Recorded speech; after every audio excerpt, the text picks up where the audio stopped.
안녕하십니까. 성명학 시간입니다. 선생님 안녕하세요. 네, 안녕하세요. 네. 지난 시간에 선생님 우리가 자원노행에 대해서 봤잖아요. 사례도 보고 이렇게 했는데 이번 시간에는 자원노행에 대하여 전반적으로 정리하는 시간을 가져보도록 하겠습니다. 네. 네, 자원노행의 의미는 글자 자체가 지니고 있는 의미로 오행을 구분하는 것으로 주로 글자의 부수나 그 글자가 담고 있는 뜻으로 이렇게 구분하게 됩니다. 그래서 자원오행이라 그러면은 우리가 그 한자 위주로 되어 있는데 한자에 원래의 뜻이 담긴 그것을 이제 자원이라 그러는데요. 주로 글자의 의미라든지 그 부수에 의해서 그 글자의 원래의 뜻을 가지고 있습니다. 그래서 여기서 보면은 임자라든지 숲을 임자라든지 뿌리 건자라든지 이런 경우에 여기에 목이라든지 이렇게 쓰여서 자원오행의 목으로 볼 수가 있고요. 이거 같은 경우에는 삼수변이 쓰여서 물 숫자 오행으로 이렇게 우리가 자원오행으로 보고 있습니다. 이러한 그 자원오행이라는 것은 우리가 일반적인 한문사전에는 나오지 않죠. 그래서 우리가 그 장명사전이라든지 자원오행 사전을 전문적으로 봐서 되고요, 봐야 되고 일반인들이 조금 구분하기 어려운 그런 점도 있습니다. 이러한 자원오행의 역할은 전번 시간을 봐서 우리가 사주의 중요성을 인식을 했는데 이렇게 사주의 부족한 부분을 채워주는 데 있다고 볼 수 있습니다. 자원오행은 한자의 본질적인 속성을 가장 잘 나타내는 것이고요. 오행론이 성명학에 도입된 근본적인 이유는 사주의 약점을 보완하자는 취지인 점을 본다면은 장명시의 불완전한 사주의 오행을 채워주는 역할을 하는 것이 자원오행이라고 이렇게 볼 수 있습니다. 우리가 지난 시간에 사주를 보면서 사주의 부족한 부분을 개운을 한다고 그러지 않았습니까? 네네. 네, 그래서 이러한 사주의 부족한 부분을 이름이라든지 사업을 하면 상호라든지 이런 데서 이렇게 할 수가 있는데 선생님 그 자원오행의 순서는 어떻게 보고 있죠? 자원오행의 네, 순서요? 네. 그게 무슨 의미죠? 자원오행을 배열을 할 때 예. 네, 순행으로 넣는지 아니면은 예. 그 자원오행을 중점으로 해서 그 순행에 관계없이 넣는지 그런 네, 저는 저 같은 경우는 그 사주를 분석한 뒤에 네. 그 필요한 오행이 무엇인가 보고 그 다음에는 이제 옛날에는 그 성을 포함해서 그 상생하는 쪽으로 그러니까 어떤 하나를 선정하면 한 글자가 선정이 되잖아요. 그러면 상생하는 쪽으로 상생이 좋다고 하니까 상생하는 쪽으로 거의 90% 이상 그렇게 하고 또 저 같은 경우에는 그 극하는 것도 쓸 때가 있어요. 원하거나 네. 그러니까 그 고객한테 설명을 해서 당신은 이런 것이 필요한데라고 설명을 해서 그분이 설득이 되면 이제 그렇게 하는 경우도 있어요. 근데 거의 90% 이상이 상생을 씁니다. 그렇습니다. 네. 상생이라는 것은 순리에 맞게 이렇게 넘어간다는 것이고 상극이라 네, 그러는 그렇죠. 것은 네. 서로 극한다는 건데 예를 들면 우리가 극하지 않으면 움직이지 잘 않지 않습니까? 네, 그죠? 네. 그게 편하면은 사람이 움직이지 않아요. 네, 맞습니다. 제가 어떨 때는 네. 꼭 그 어떤 충동을 줘야 네. 된다든가 어떤 행위가 필요한 사람들이 있어요. 그럴 때는 이제 네. 근데 어디 가서 얘기를 들어보면 그 이름을 갖고 가면 상극이라고. 그렇죠. 그래서 우리가 묻기도 전에 네. 요새는 이 일반인들도 많이 공부를 많이 하셨잖아요. 네. 그래서 발음 오행 같은 거 듣고 뭐 그건 안 좋다 막 이렇게 말할 수도 있거든요. 네. 근데 이제 저희들 장명은 최소한 그 사주를 기반한 다음에 그 다음에 이제 예명 같은 거 지을 때는 더 그런 게 필요한 것 같아요. 상생, 상극. 그 사주가 중요하기 때문에 사주가 가만히 있는 고요한 사주면 옛날에는 고요한 게 좋았겠지만 지금은 이 시대가 또 다르잖아요. 활동해야 돼. 여자들도 활동하는 시대인데 그런 게 꼭 필요하다고 판정이 되면 이제 이름을 지으실 분한테 이렇게 설득을 해요. 그러니까 얘기를 전해줘 일단. 그리고 그 사람이 그걸 납득을 하면 이제 다른 데 가서 나쁘다고 해도 흔들리지 않을 수 있으면 잘 지어졌지만 또 보는 법이 틀려서 이렇게 서로 다른 사람 걸 잘못 지었다고 말하는 수도 있기 때문에 나쁘다는 소리를 들으면 일단 기분이 좋지 않아요. 제 생각은 그래서 설득이 되면 그렇게 그런 선택도 합니다. 극도. 극히 일부분이죠. 네, 말하자면 그렇습니다. 극하는 네. 것은 극히 일부분입니다. 네. 네. 그래서 주로 거기 제 같은 경우에는 그 뭐 백화점이라든지 네. 이런 거 뭐 마트라든지 작은 가게라도 네. 사람이 들 왔다 갔다 하는 그 왕래가 많은 곳에는 극하는 걸로 저는 짓습니다. 왜 그러나 네네. 그러면은 백화점이 조용하면은 사람들이 오지 않잖아요. 네. 예. 예, 가게에서도 맞습니다. 구멍가게라도 사람이 들락날락 해야 되거든요. 네네. 그에서 움직여줘야 되기 때문에 그때는 그게 이름을 짓고 하는데 그래서 고객과 우리가 같이 이렇게 소통이 잘 돼야 되는 거죠, 일단은. 네, 이 아무리 좋은 장명이라는 것은. 이름도 그분이 네. 납득하지 않으면 네. 해줄 수가 없어요. 네. 자기가 그 이름에 대해서 자신감을 가지고 음. 활동할 때 더 효과가 크고 그 나쁘다 소리를 한 번 들으면 괜찮아. 옛날에 그 같은 말도 3번 들으면 말이 된대잖아요. 네. 그렇기 때문에 원하시면 그렇게도 하는 방법이 있다고 말씀드리는 것입니다. 네. 보통은 제가 알기로 다른 장명하는 친구들 보면 보통은 그냥 편하게 상생을 다 써요. 거의 다. 근데 그런 특히 예술 활동하거나 계명이 필요한 사람들 있잖아요. 네. 그럴 때는 아기는 솔직히 그 애가 커서 얼마나 큰 인물이 되는 거 이런 거 그냥 그렇게 장담하기가 어려워서 당장 활동이 필요하신 분들 또 그렇게 예명이나 뭐 아명이나 네. 별명이나 아호나 그러니까 보통 아호라 그랬잖아요. 그렇습니다. 그죠? 네, 네. 그러니까 어떤 새로운 이름이 필요해서 일시적인 이름일 음. 때 그 상극요법도 그럴 때는 상극요법이 네, 반 그렇습니다. 이상이 되는 것 같아요. 그래서 우리가 상극과 그래서 저는 어떨 때 그런 걸 오행의 요법이라고 그래요. 오행의 운행은 네. 상극과 상생이 있으니까 잘 정리해서 네. 하셔야 되고요. 자, 자원오행의 분류는 부수에 따른 분류가 있고요. 의미에 따른 분류가 이렇게 나누어 볼 수가 있습니다. 부수에 따른 분류를 보면은요. 목오행이 있고 하, 토, 금, 수 이렇게 있습니다. 그래서 모든 만물에는 오행이 다 있다고 생각하시면 되고요. 글자에도 다 오행이 있습니다. 우리가 그 간지에서도 오행이 있잖아요. 그 글자에서도 갑절축 해중금 하면은 네. 그 글자에서도 오행이 있지 않습니까? 네. 그렇듯이 모든 만물에 오행이 있다고 생각하면 되고요. 목오행을 보면은요. 여기에 글자 같은 경우에는 위에 목이 있어서 위에 글자를 치용해서 우리가 목으로 보고요. 부수로 봤을 때는 밑에는 하로도 볼 수 있지만은 위에 걸 쓰기 때문에 목오행으로 보고요. 뿌리 근자 같은 경우에는 좌측에 목이 있습니다. 그리고 동력 동자 같은 경우에는 나무와 해가 이렇게 합성으로 되어 있는데요. 그 나무를 치용해서 이렇게 목으로 보고 의미로 봐서도 동쪽은 목으로 이렇게 봅니다. 그래서 목오행으로 이렇게 봤고요. 유 같은 경우에도 성씨에 우리가 유를 쓰잖아요. 토끼 유도 유라고 그래요. 그래서 목으로 보고요. 박도 이렇게 목이 있고 이에서도 이렇게 목이 있고 이렇게 되어 있습니다. 그리고 화 같은 경우에는 자원에서 우리가 일단은 점은 화로 봅니다. 근데 점이 3개 있으면은 이렇게 화로 이렇게 취급을 하고요. 그래서 열자에 하를 보고 병에서도 이렇게 하가 있고 한자에도 이렇게 옆에 또 하가 있기 때문에 하로 오행으로 이렇게 봅니다. 이러한 부수에 따른 오행 분류 같은 경우에는 그 자체에 오행이 이렇게 있기 때문에 우리가 알기 쉽습니다.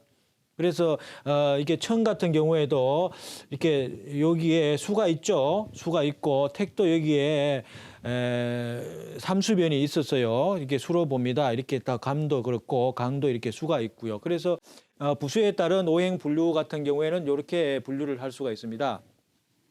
네. 선생님 질문 있어요. 네. 이거 아까 저기 화오행에 네. 그 열자 같은 경우에 발이 지금 네, 네, 네. 그 4개잖아요. 네, 연하발이라 그러죠. 연하발 네, 네. 4개인데 네. 저기 선생님 아까 3개라고 말씀하시지 않았어요? 그렇습니까? 혹시? 네, 네, 그래요. 궁금했어요. 죄송합니다. 4개입니다. 한 4개죠. 네, 맞죠? 네. 아시는데 자꾸 이게 깜빡하셨구나. 그렇습니다. 예, 알겠습니다. 네, 죄송합니다. 아닙니다. 네, 그 다음은 자원오행의 분류 중에 글자의 의미에 따른 분류가 있습니다. 모고행 같은 경우에는 무엇을 건설한다 이럴 때 그런 게 목이 이렇게 네. 기둥이 된다 이런 뜻이고요. 기둥 간자도 이렇게 의미를 봐서 목의 그런 형상을 봐서 이렇게 모고행으로 넣은 거고요. 하는 볼 견자입니다. 본다는 것은 우리가 눈으로 보죠. 오행에서 눈은 화에 들어가고요. 심은 심장이라든지 이렇게 마음을 나타내기 때문에 화는 마음은 심장은 마음에 들어가고요. 토 같은 경우에는 경자가 지역경이라든지 이렇게 되기 때문에 그 지역을 나타내기 때문에 예, 토로 보고요. 봉우리 봉자도 산이 있고요. 이렇게 해서 오행은 그 형상에 따라서 이렇게 분류를 이렇게 할 수가 있습니다.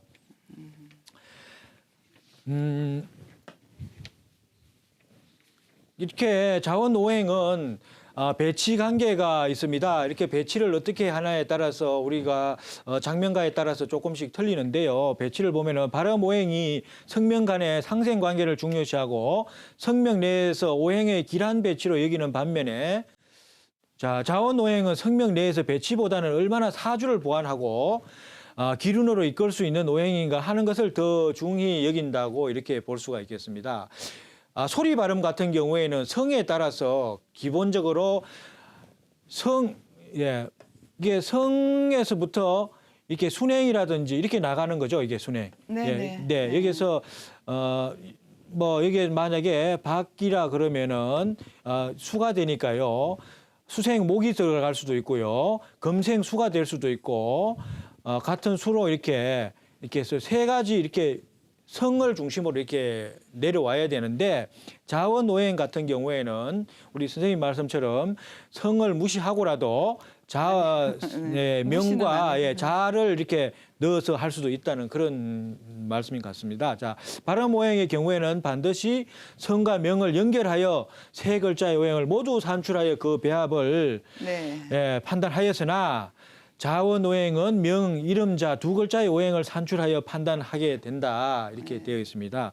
물론 성씨의 자원 오행도 찾아 이름과 함께 오행을 판단하여도 무방하나 성씨를 제외하고 이름자의 자원 오행을 찾아 판단하는 방식이 지금까지 다수설로 있는 대표적인 예라고 볼 수가 있겠습니다. 네, 저 그전에는 그 성하고 합해서 자원 오행도 반드시 맞췄어요. 네. 그래가지고 박씨 같은 경우에는 그 목이 이미 있잖아요. 뭐 그런 것도 계산하고 했는데 지금 보면 이름만 갖고 이름 두 글자로 오행을 해서 그 판단하는 것도 상당히 잘 맞더라고요. 네. 그래서 경우에 따라서 적절하게 그 응용하고 배합합니다. 네. 그래서 이제 그 마지막으로 자원오행을 정리하는 측면에서 글자 속 이야기를 한번 보도록 하겠습니다. 우리 한문은 뜻글자이기 때문에 또 합성어잖아요. 그래서 척자 파자를 많이 봅니다. 희라는 것은 이렇게 점은 자원오행의 화라고 볼 수 있는데요. 화라는 것은 심장이라는 것은 기쁨을 나타냅니다. 그래서 이렇게 밑에 이렇게 네 자가 있으면은 이런 이름을 쓰면은 웃음이 많다 그래요. 네. 잘 웃나 봐요. 그렇습니다. 자, 적자는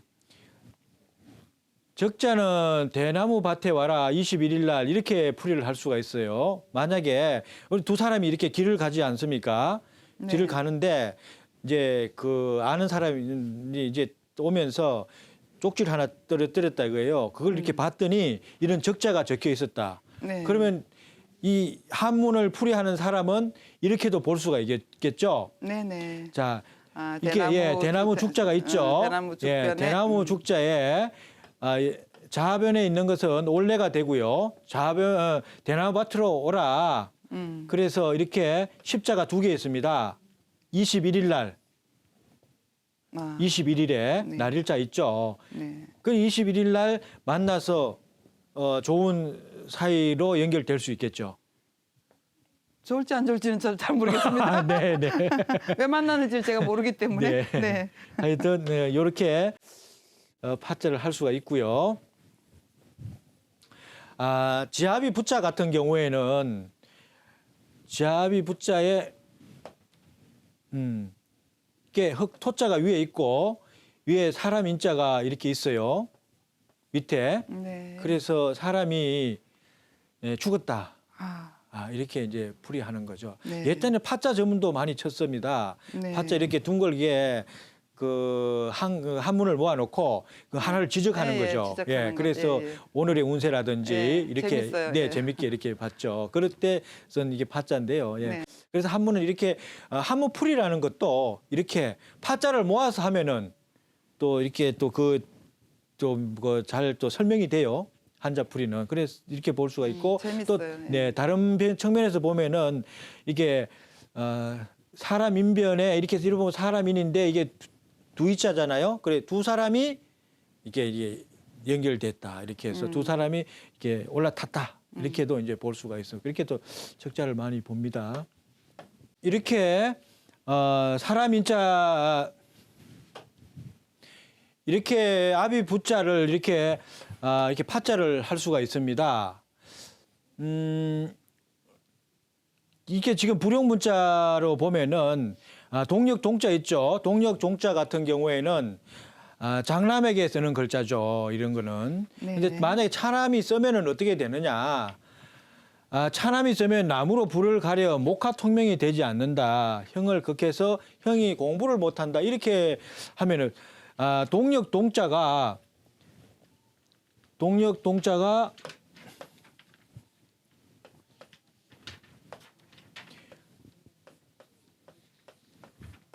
나무 목자에 날일자가 이렇게 연결돼 가지고 합성으로 되어 있는데요. 나무가 이게 큰 나무잖아요.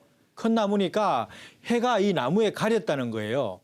그렇게 하면은 보통 목화통명은 학문을 하는 사람이고 공부를 잘할 수 있는데 공부를 잘하면은 좋은 또 직업을 가질 수 있고 관리직도 갈 수가 있지만은 이게 동생이 이렇게 동을 썼을 경우에 나무에 가려서 그 형이 목화통명에 연결이 안 된다는 겁니다. 그래서 공부를 잘 못할 수 있고 형을 극하는 이런 형국이 된다는 거고요. 그리고 또 나무에 이렇게 날일자에 잎 모양의 이렇게 나무가 이게 합성이 되어서 치아가 부실하다 이렇게 또 동력 동자를 의미를 또 볼 수가 있습니다. 춘자 같은 경우에는 맞달에 이렇게 많이 썼죠. 춘. 네. 근데 일찍 결혼하게 되고요. 춘자 이렇게 보면은 봄 사계절에 봄부터 오니까 네. 춘자를 쓰면 일찍 결혼하게 된답니다. 오. 예. 그리고 부부 풍파가 많고요. 네. 봄에는 바람이 많이 부니까 풍파가 되겠죠. 봄바람에. 예. 네, 그렇습니다. 네. 그리고 형제가 헤어지게 되고요. 이것은 위에 춘자에 석삼자가 있고 사람인이 있기 때문에 사람이 이렇게 뿔뿔이 헤어지는 그런 형국의 춘자가 된다고 보면 되겠습니다. 그리고 발을 정자는 오행 토로서 하늘로 올라가다 멈춘다. 그리고 이런 이름을 쓰면은 시험에 떨어지는 경우가 한 번은 있다. 이렇게 오행을 파자로 이렇게 해석하는데요. 이게 일천자를 하늘로 보면은 밑에 멈출 지자가 있지 않습니까? 그래서 한 번은 멈추는 그런 그 형국이다. 이렇게 볼 수 있습니다. 네. 근데 인생이 길어서 한 번 선생님. 네. 근데 인생이 기니까 한 번 멈추는 건 아무것도 아니잖아요. 한 번 떨어지는 건 할 수도 있고 안 떨어져 보면 좀 그렇죠. 그래서 떨어지는 것도 중요할 것 같아요. 그것도 중요한 시기에 네. 인생은 결정적인 시간이 있지 않습니까? 그때 한 번. 네, 그렇습니다. 네, 네. 인생이 길다 그래도 어느 그렇군요. 시점인가.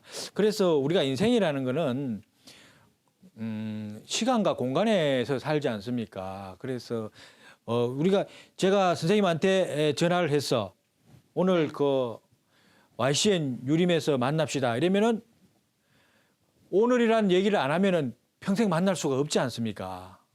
그렇군요. 네. 시간이 몹시 중요하네요. 그런데 네. 다시 전화를 해서 10시에 만납시다 이러면은 또 못 만나잖아요. 그렇죠. 어느 날 어느 시간에 우리가 그 인생을 살고 있는 거거든요. 그래서 인간은 시간과 공간 속에서 살아간다고 그러는데 사주라는 것은 그 시간에 인간이 살면서 이제 운을 또 보지 않습니까? 운이 중요하잖아요, 사주는. 네. 그 시점에 아무리 운이 좋다 그래도 그 시점에 그 우리가 운을 어떻게 타느냐가 또 중요해요. 그래서 어느 시점을 잘라서 봤을 때 그 운명이 어떻게 되느냐. 그래서 우리가 장명을 할 때도 개운을 한다는 시점에서는 내 이름을 지금 삶이 고달퍼서 이름을 한번 바꿔보자. 네. 그런 경우가 있지 않겠어요? 많습니다. 네네. 그럴 때는 개운의 시점을 봐가지고 지금 뭘 해야 될 때인가 그걸 봐서 장명을 또 넣어줘야 되지 않겠어요? 네. 우리가 여기서 지금 오늘 자언도 배우고 또 발음도 배우고 했지만은 그 모든 것보다 중요한 것은 그 시점에 이 사람이 무엇을 하느냐. 그게 중요한 것 같고 사주도 우리가 그 자기의 운명을 타고난 운명대로 내가 직업을 갖는다든지 이렇게 하면은 무난하게 사는 것 같아요. 네. 그 운명을 거부했을 때 반대적인 우리가 인생에 여러 가지 데미지를 입고 이렇게 살아가는 것 같습니다. 그래서 선생님 사주에 대해서 어떻게 보시죠? 어떤 면을요? 사주의 전체 어떤 예, 면? 사주가 어떻게 인생을 살아가면서 사주에 어떤 영향을 네. 미치는지. 지금도 100%는 아니지만 솔직히 말씀드려도 되죠. 그렇죠. 저 굉장히 해를 많이 가지고 명략을 계속 몇십 년째 하는데요. 이제 늙어갈수록 나이를 먹어갈수록 세월이 지날수록 굉장히 참고할 만한 가치가 충분하다라고 생각이 들어요. 네.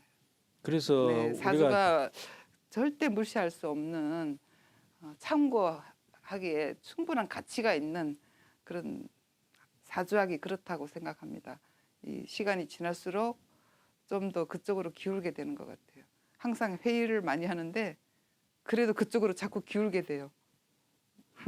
네, 그래서 우리가 큰 시점으로 봐서는 크게 봤을 때는 우리가 오행을 자연의 우리가 소우주라 그러잖아요, 인간이. 그래서 소우주의 개념에서 자연의 영향을 받고 살아가기 때문에 이렇게 이름이라든지 사주라든지 이런 관계를 잘 연구해서 그 기운을 받아서 인간은 기로 삽니다. 그리고 그 길을 어떻게 좋게 순화를 시키는가 중요하기 때문에 혹시나 인생에서 어려움이 있고 이러면은 상담이라든지 이런 걸 원하시면은 장명이라든지 이런 관계를 뭐 감명해 보고 싶으면은 네, 저희 그 유림 방송으로 연락해 주시면은 한번 같이 한번 소통을 해보는 시간을 갖도록 그렇게 하겠습니다. 선생님 오늘까지 또 네, 선생님 네. 그러면 장명하고 계명하고 그 다 이렇게 장명은 이름을 짓는 거잖아요. 그렇습니다. 예, 신생아 계명은 이름을 장명이죠. 바꾸는 거잖아요. 네, 네. 그런데 아까 조금 전에 감명이라고 말씀하셨거든요. 네. 그러면 감명도 해주신다는 거예요? 이름을 감정해 주는 것. 그렇습니다. 그죠? 네. 일단은 이름, 뭐 당신의 이름이 감명을 해야죠. 어떻다, 네. 어떻다 감명을 하면, 해서 지금 현재 그 사람의 살아가는 모습이라든지 이런 걸 보면서 다시 그 이름이 좋고 나쁜 걸 판단해야 되겠죠. 그럼 자기 이름이 감명이 중요하죠. 네. 네, 자기 이름이 어떻게 된 상태인지 궁금하신 분들은 유림 방송으로 연락을 해주시면 네. 저희들이 성심성의껏 감명하도록 하겠습니다. 선생님 오늘 또 수고하셨습니다. 네, 수고하셨습니다. 감사합니다. 감사합니다.